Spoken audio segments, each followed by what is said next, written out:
What's up, my people? Today's topic of the day: play the hand you're dealt with and play it wisely. Play the hand you're dealt with and play it wisely. So,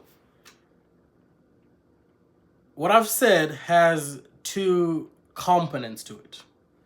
It has a first component: play the card you're dealt with, and the second component: play it wisely. All right? So, let's break that down, all right? Play the hand you're dealt with. What does that mean? Playing the hand you're dealt with simply means that you have no other options. That's the hand you're dealt with. You know, if you're playing poker and you're out there playing cards with your friends or whatever you're doing, whenever you check your card, that's your card. You can't switch it. You can't turn to your neighbor and say, hey, let me get your card. No, that's the card you're given. Playing the hand you're dealt with simply means A, realizing and coming to terms with the basic facts that this is what I have and embracing it. All right? And then let's go to the second part of the topic of today, and play it wisely. So you have a hand that you're given, right? You can be frustrated with it. There's a couple things you can do. You can be pissed off, you know? You can be like, well, I'll lose. Of course, I know how this goes. Or you can think about it and you can go, well, this is what I have. What is the best way to play this hand wisely? And so I'm going to start off with a story that I'm familiar with. I don't know anybody else who's familiar with. And it's a story of David from the Bible, all right? And so it shows us how to play the hands we're dealt with. So David was a shepherd. Google says that the boy David was about 5'3". So he was short in stature, you know? That's his physical attributes. In terms of what he did, he was a shepherd. You know, he used to go out in the wilderness and protect his flock of sheep. And back in the day, people didn't regard this heavily. You know, they were just like, yeah, that boy's just a shepherd. On the flip side, his brothers were warriors, you know, and they stood at a staggering height, and basically their stature was good, their height was good, and what they did was good. So if I'm David and I'm playing poker and I have 7 brothers and they're all looking at their cards that were dealt, I'd probably go like, what the hell is this shit? All right? I'm 5'3", and I have to be a shepherd, and nobody knows nothing about me, and they have to send me in the wilderness. No, this ain't right, you know? And if I'm one of the brothers, I'd probably go, oh, wow. I'm tall, handsome. I'm a warrior. You know, I'll probably get all the girls, you know? And so this is what I got. So what happens is they're fighting the Philistines, you know? They're fighting the Philistines. And Saul, who's the king, says, hey, these people are bullying us. You know, they got this guy called Goliath. We're scared. Everybody's terrified. I don't want to lose my life. Whoever is willing to put his life down and fight this giant, I'm going to let you take my daughter in marriage. I'm going to let you take my daughter's hand in marriage. And David goes, okay, all right. He probably looked like Denzel Washington. Okay, all right. And he goes, you know what? None of y'all want to do it. You know? Y'all got dealt the better cards than me. You know? You guys are 6 foot something tall. You guys are jacked as hell. Y'all are warriors. I'm a little shepherd boy, 5'3". And you want to tell me none of y'all are going to get this daughter's hand in marriage because y'all are terrified, you know? And I learned a great deal from this story. So David basically goes up there and they make him wear the shield, you know, all this armor and all this warrior stuff, you know? He ain't used to it. And David tries to walk and he's like, oh man, this ain't my swag. I ain't feeling this shit. Like, come on, you know? I'm not used to this. This is not the hand I was dealt. So David comes to terms with who he is, you know? And that's the thing about today's society is the first part of accepting the hand you're dealt with is coming to terms with the fact that this is who I am. If you're 5'3", my nigga, that is who you are, you know? But he looked at other things around him and he was like, you know what? I'm 5'3", I'm short, but hey, when I was in the wilderness taking care of the sheep, guess what? I cooked up a couple bears. I cooked up a couple lions. You know, I'm good with my thing, you know? I'm good with my throwing abilities. I shoot a slingshot so far, you'll probably never seen it before. And so, knowing the cards you're dealt with and fully accepting the cards you're dealt with basically tells us that, hey, we're all human beings. We all have different cards. If you spend your life sobbing over and crying over the fact that, hey, you know, I was born into a poor family. Oh my God. You know, my mom's poor, my dad's poor, everybody in my whole lineage is poor. What am I gonna do? My nigga, that's the hand you're dealt. You know? So let's go to the second part. Play it wisely. What else do you have? You know? And so I come to see this from David, and David goes, hey man, take this shit off. This ain't my swag. This ain't me. This ain't my card. Alright? I know my card. I got 9 of spades, my nigga. This is 9 of diamonds. What am I gonna do? I don't know how to play this. You know? So whenever you're playing the card you're dealt with, you're comfortable with the card you're dealt with. Alright? It's cool you're short. So what? Are you jacked? Okay, let's go. You know? Some people don't even like how they look. What else do you got besides that?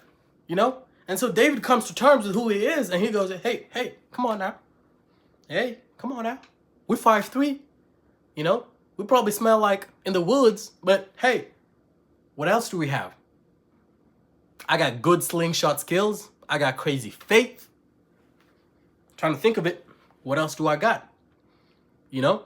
I'm flexible. I don't need to wear this tight stuff. I'm confident as hell. I got it. And most importantly, I got God. So that's the card I'm dealt with. And so David understood playing the cards he's dealt with. He understood his situation. And he didn't try to, hey, let me get a sword. No. Quit going for other people's cards. You know? It gives you the confidence. So, the second part of it, play it wisely. So what we see is everybody's laughing, ha ha ha, this, you brought me a little kid, you know, I'm gonna make a fool out of him. But what happens is David had stone, slingshot through it, took his head out, and eventually he ended up decapitating his head. And he ends up taking Michal, who's Saul's daughter's hand in marriage. And everybody's like, yo, Saul has killed thousands, but David has killed tens of thousands. And that's the second part of it. Play it wisely. What does it mean to play it wisely? Playing it wisely is coming to terms with what you got and then being like, okay, all right. I have ABC, okay? I don't have the rest of the alphabet, but what can I do with what I have? And besides David, you know, everybody out there, there's something unique you got. There's always something you got. Some people are good at speaking, you know. Some people are. You ever been told by your friend, "Oh man, you're so funny." You know, if I put a camera in front of you, we'd be making a lot of money right now. You know, but you've always been scared to play the hand you dealt with. That's another thing. Playing the hand you dealt with comes with a lot of confidence. You know, a lot of people don't want to play the cards they dealt with for some reason. I don't know, but it comes with a lot of gusto. Like, hey, you know, I do understand I'm 5'3", but am I smart? Yeah, I get A's in all my classes. I get A's in everything. Okay. So what can I do with the fact that I'm smart? Boom. You played it wisely. You see?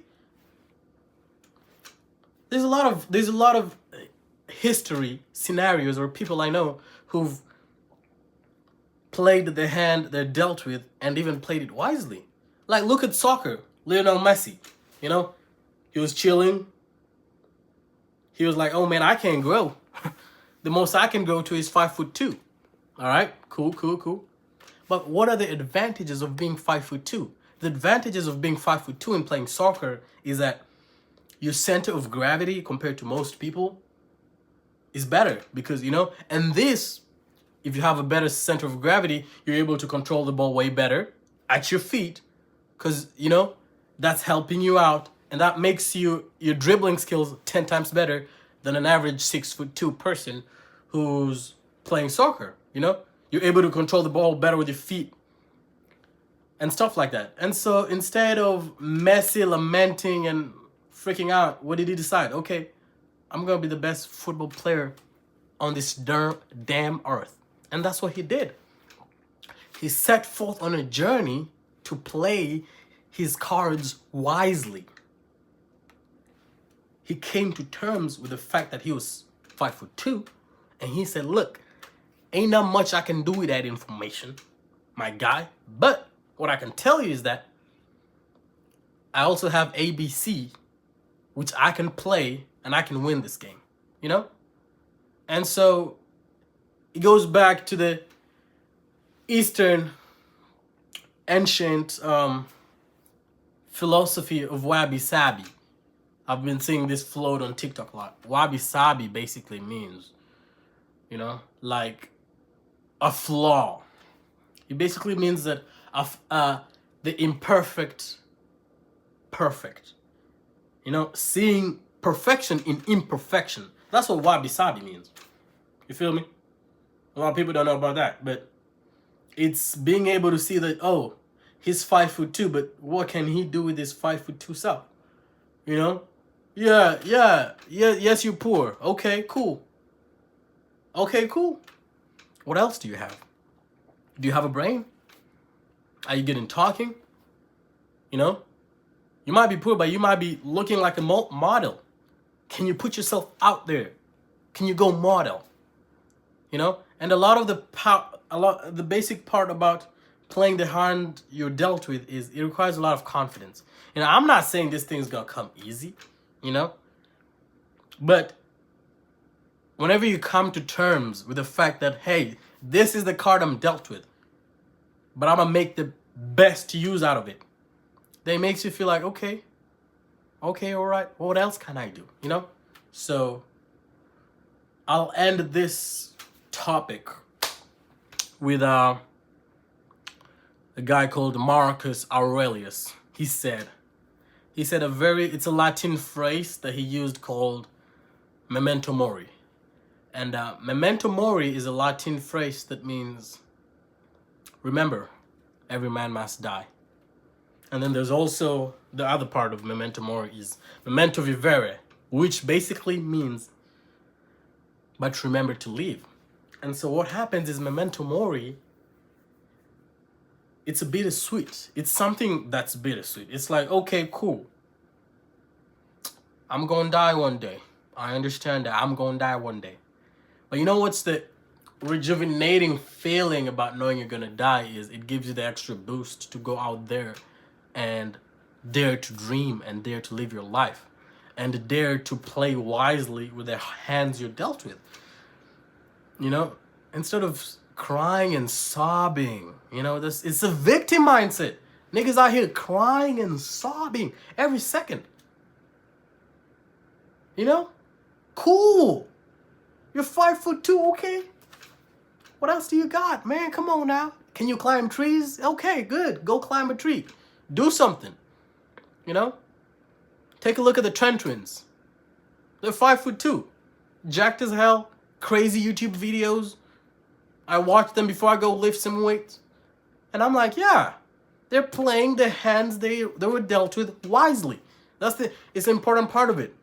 The first part of it is coming to terms with the cards you have.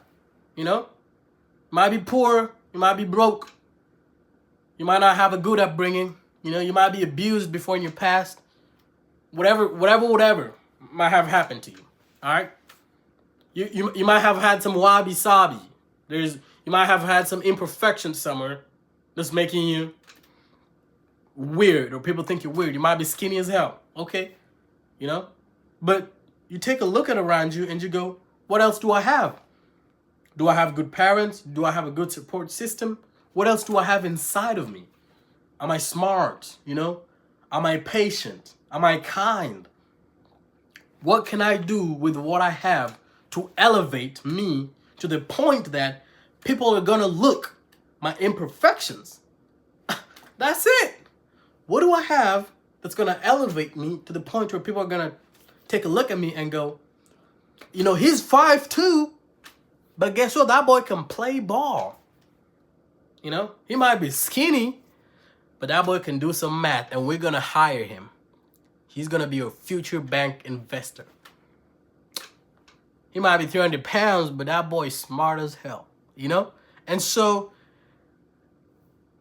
it's like, what can you give to society despite being so weak and terrible and disgusting? You know, what's your wabi-sabi? What can you give? What's your yin and yang? What is cool? You know, you look like shit. What else can you do? What can you do that's gonna make you looking like shit not even thought about? You know, what's gonna make people say this guy killed thousands, but this other guy has killed tens of thousands? What's your tens of thousands? What's gonna get you to your tens of thousands? All right? We all lack something. I lack something. You lack something. Your mama lacks something. Your daddy lacks something. Your sister lacks something. Your dead grandmother lacked something. All right? Ain't nothing free in this world. We all lack something. Look behind you. Boom. There's something you're lacking. All right? You don't have a big TV? Yeah, you lack something. Everybody lacks something. If you had everything, life would be boring. You know? So it's finding joy in your wabi-sabi, my nigga. It's finding joy in what you lack. You look at yourself, you say, you know, I'm a skinny piece of shit, but hey, what do I have going on for me? Am I brave? Am I bright? Am I smart? Am I a smooth talker? Can I make money in sales? Maybe if I make money in sales, I'll be able to buy myself some groceries and eat and fill up my skinny body. What do I have? How can I use what I have to elevate what I don't have? And that's the joy in life, is because if we all had everything, life would suck. You woke up, everything is good. Guess what? You'd be going to bed lonely and crying because there's nothing to achieve. There's nothing to achieve. So play it wisely. All right? Play it wisely. If you have any comments, thoughts, whatever you think about, this is my first YouTube channel or video, just let me know, you know? If you want me to keep making the same content, keep putting you guys up to game, let me know, you know? And yeah, that'll be it for today. See you guys later, you dig?